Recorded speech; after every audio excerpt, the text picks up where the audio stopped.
सूर्य देवाय नमो नमः। नमस्कार, कशिश न्यूज से मेरा नाम है रश्मि श्रीवास्तव और आप देख रहे हैं मकर संक्रांति शुभ मुहूर्त और महत्व। मकर संक्रांति पर इस बार 2 तिथियों को लेकर लोग उलझन में है। मकर संक्रांति का क्या है शुभ मुहूर्त, स्नान और दान का समय। हमारे साथ अगले आधे घंटे तक जुड़े रहेंगे आचार्य कमलेश पंडित। हम आचार्य जी से जानेंगे कि मकर संक्रांति का शुभ मुहूर्त और महत्व क्या है। आचार्य जी, स्वागत है आपका कशिश न्यूज पर। आदरणीय दर्शक गणों को सादर कमलेश पांडे का नमस्कार।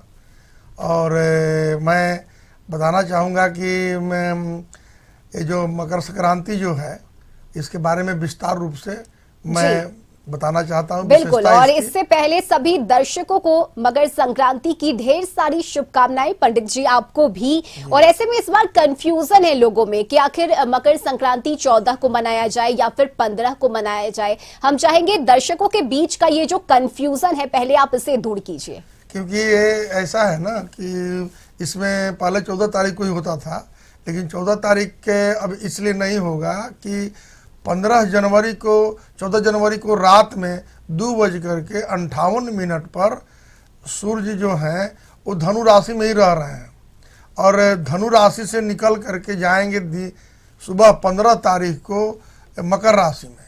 तो मकर राशि का नक्षत्र है शतभिषा नक्षत्र, और शतभिषा नक्षत्र में शनि महाराज विराजेंगे, तब जाकर के मकर संक्रांति होगा। क्योंकि सूरज भगवान अपने पुत्र से मिलने के लिए 1 महीना के लिए अपने पुत्र के घर जाते हैं उनसे।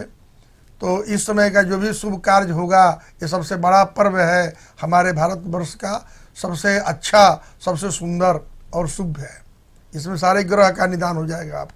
आपके ऊपर जितना भी ग्रह होगा उस ग्रह के हिसाब से जो भी पूजा पाठ करिएगा आपको, क्योंकि ये देवताओं का दिन अब शुरू हो जाएगा।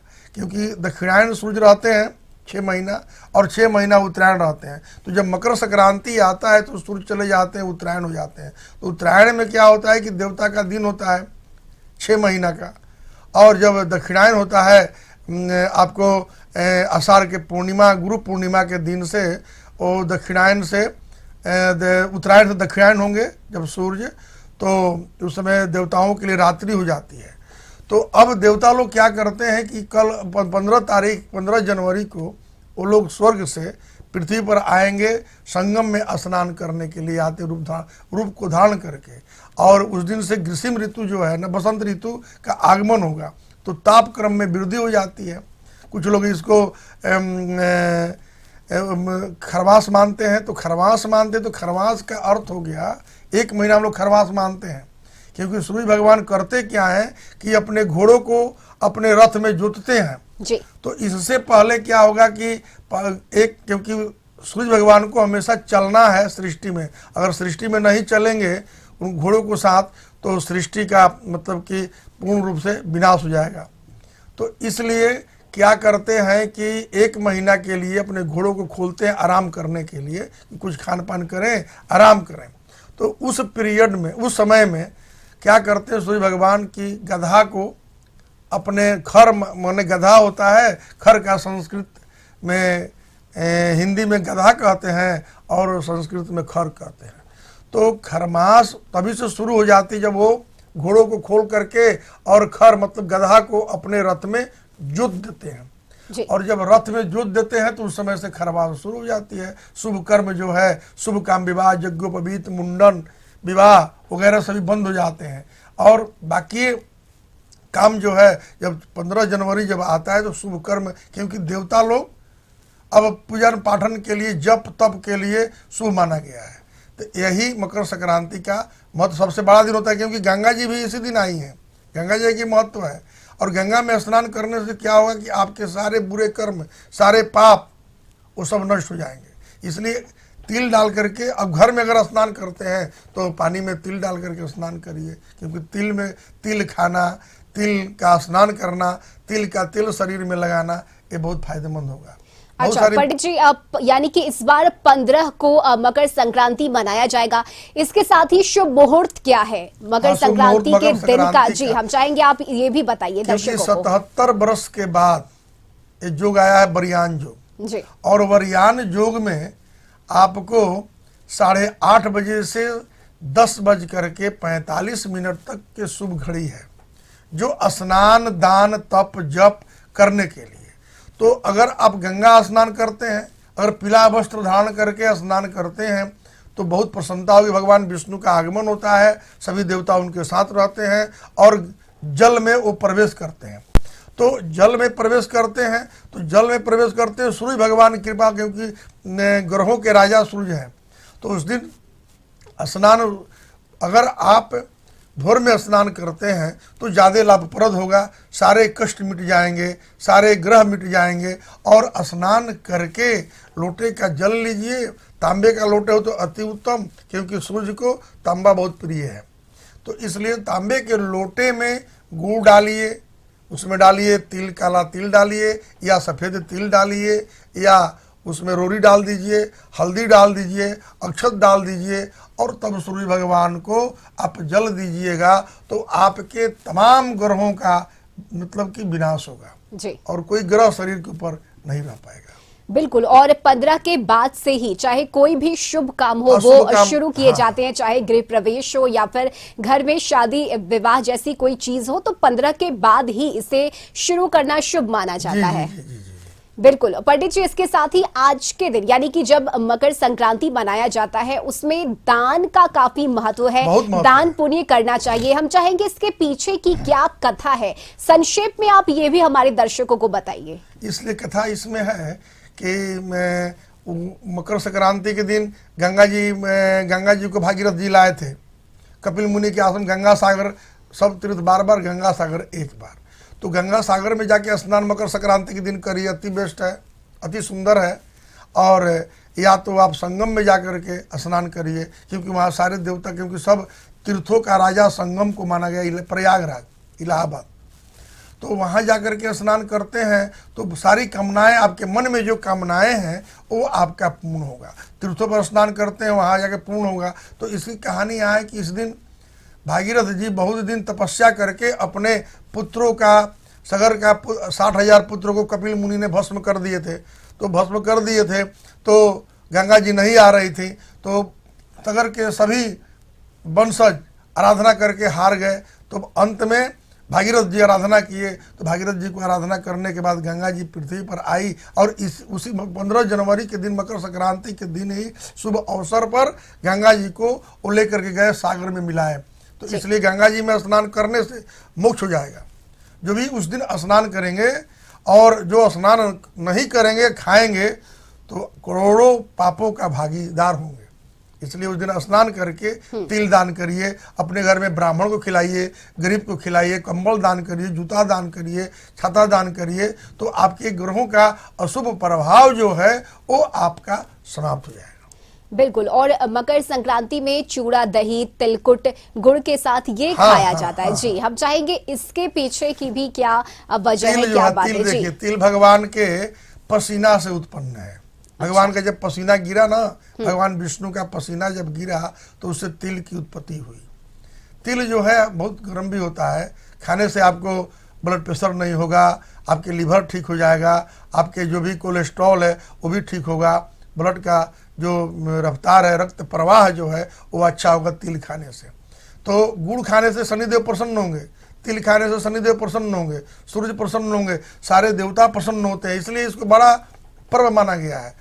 और इसमें है खिचड़ी खाने से क्या होगा कि आपके जितने कुंडली में ग्रहों का प्रभाव जो है, उस दिन खिचड़ी खाइए रात में, और दिन में तिल खाइए, तिल दान करिए, ब्राह्मण को अपने घर में भोजन कराइए, तो आपके सारे ग्रह शांत हो जाएंगे। और उसके बाद में आपके पितरगण जो है, जो आपके ऊपर काल सर्प का दोष भी होगा, ब्राह्मण या गरीब को दान करते हैं, खिलाते हैं, तो आपके सारे कष्ट जो है वो मुक्त हो जाएगा और सारे ग्रह दोष मिट जाएंगे। इसलिए ब्राह्मण को किसी तरह से अपने घर में खिलाइएगा, तो आपके घर के सारा बुरे कर्म, बुरे पाप, जितने घर में जितने अनिष्टता है, जितनी परेशानियां हैं, वो आपका शुभ होगा।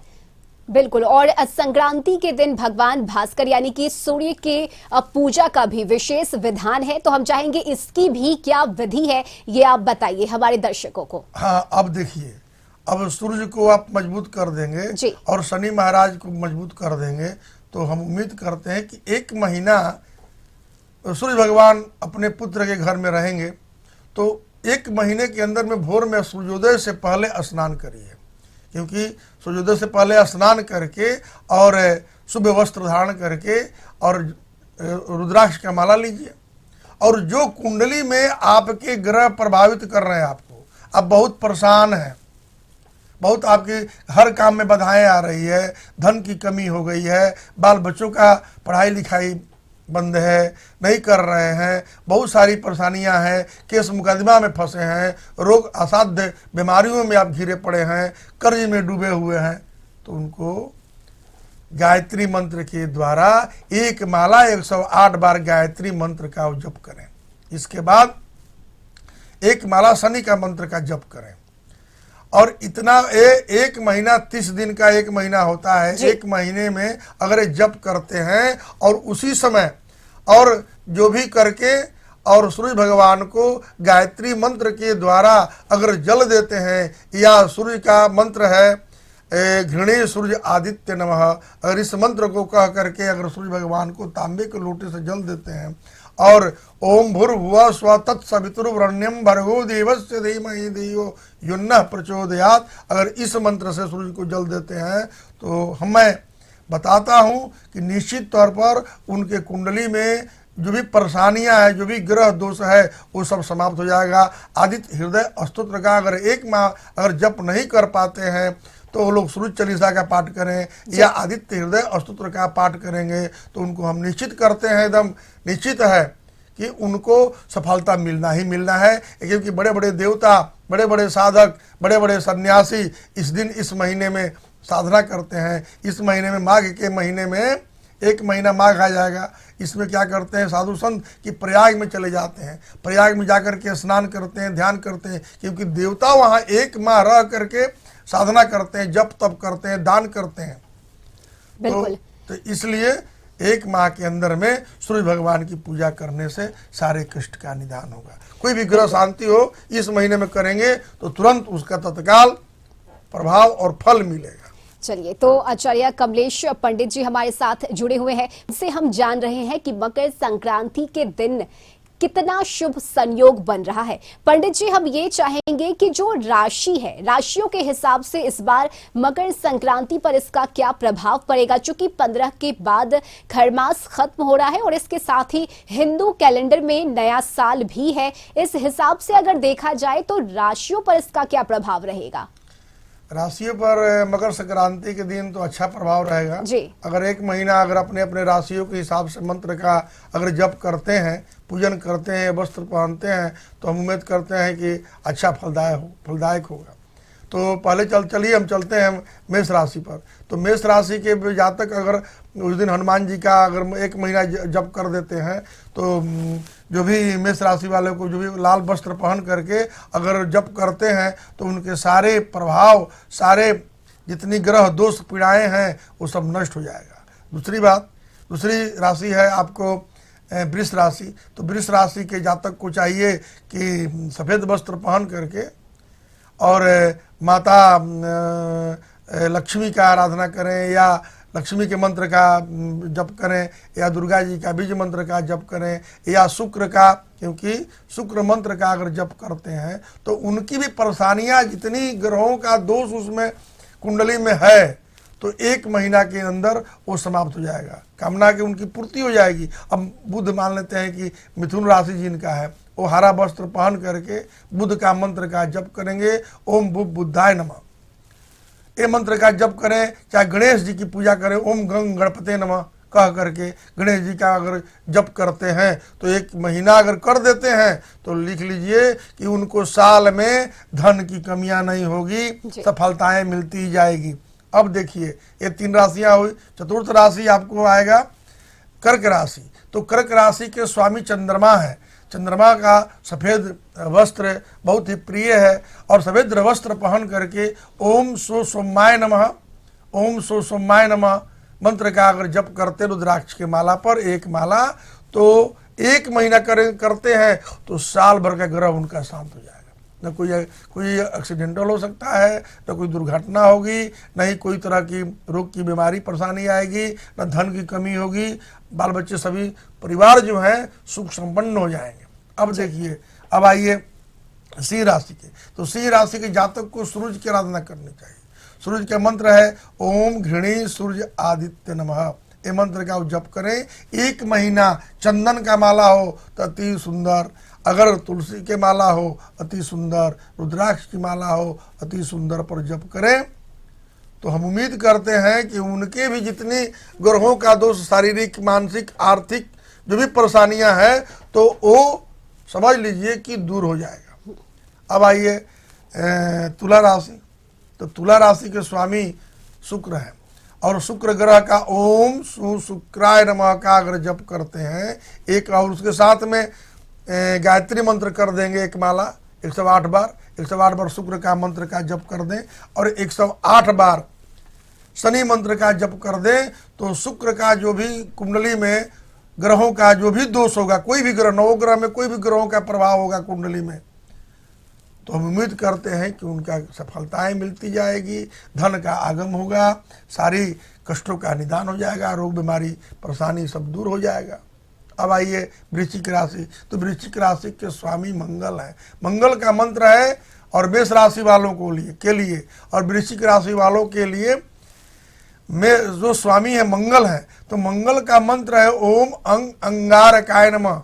एक माला, पहले एक माला गायत्री करें और एक माला गायत्री 108 बार करके और एक बार मंगल का 108 बार जप कर लें। इसके बाद शनि का एक माला जप कर लें तो कोई भी नवग्रह में उनके कुंडली में दोष होगा तो तुरंत ही समाप्त हो जाएगा और पूर्ण रूप से साल अंदर में उनकी नौकरी, रोजगार, व्यापार, स्वस्थता सभी में वृद्धि हो जाएगी और कुशल कामना से रहेंगे जी। अब आइए धनु राशि। तो धनु राशि के जातक को पीला वस्त्र पहन करके, वृश्चिक राशि के लिए लाल और धनु राशि वालों के लिए पीला वस्त्र पहन करके और ओम भूर्भुवः स्वः तत्सवितुर्वरेण्यं भर्गो देवस्य धीमहि धियो यो नः प्रचोदयात्, ये भी गायत्री का जप करें और सूर्य का मंत्र का जप कर लें।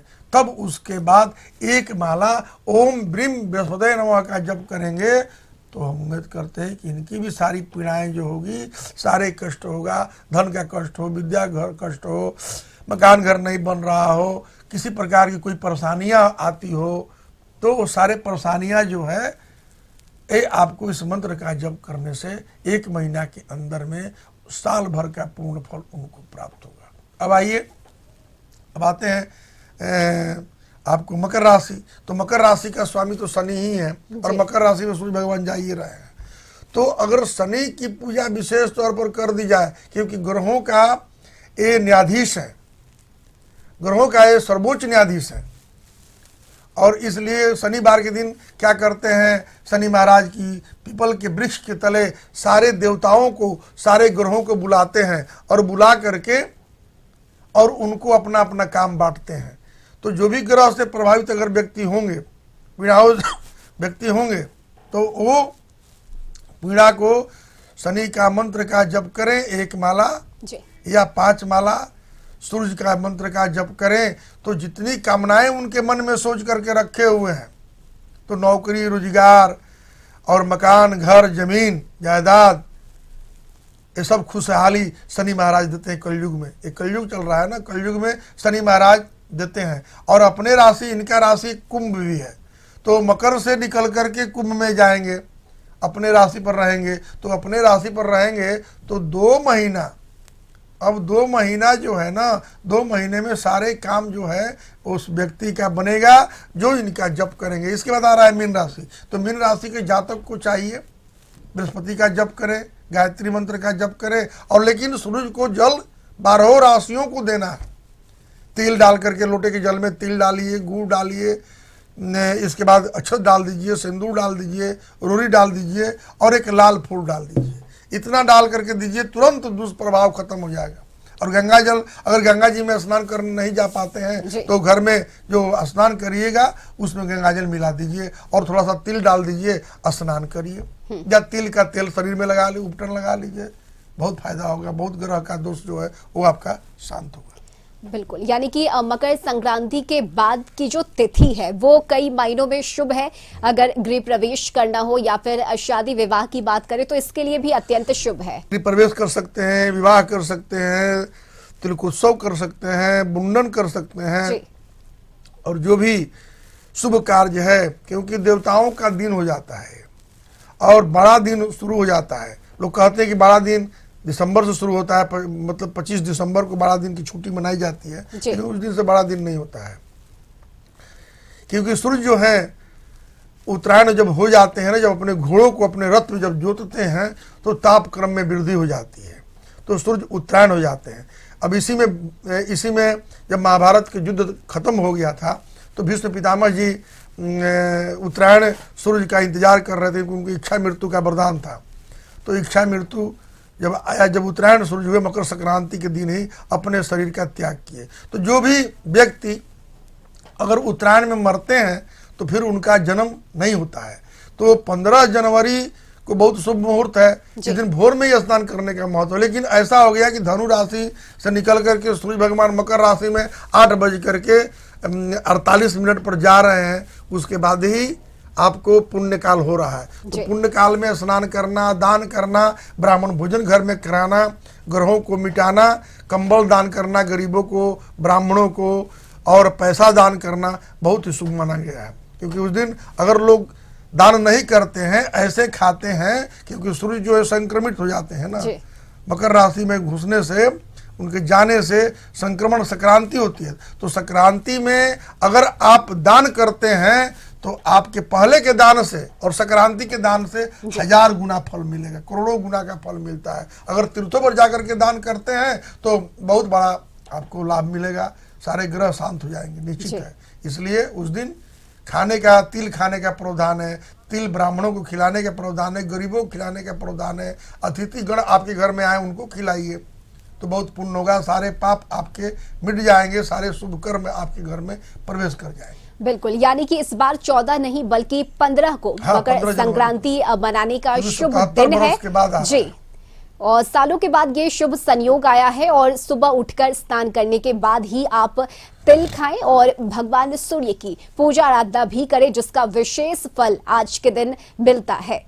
और पंडित कमलेश आचार्य जी हमारे साथ जुड़े हुए थे, जिन्होंने ये पूरी जानकारी दी। बहुत शुक्रिया पंडित जी आपका हमारे साथ जुड़ने के लिए। और आप सभी दर्शकों को मकर संक्रांति की ढेर सारी शुभकामनाएं। इसी के साथ इस खास कार्यक्रम में अभी के लिए बस इतना ही। आप देखते रहिए कशिश न्यूज। प्रणाम।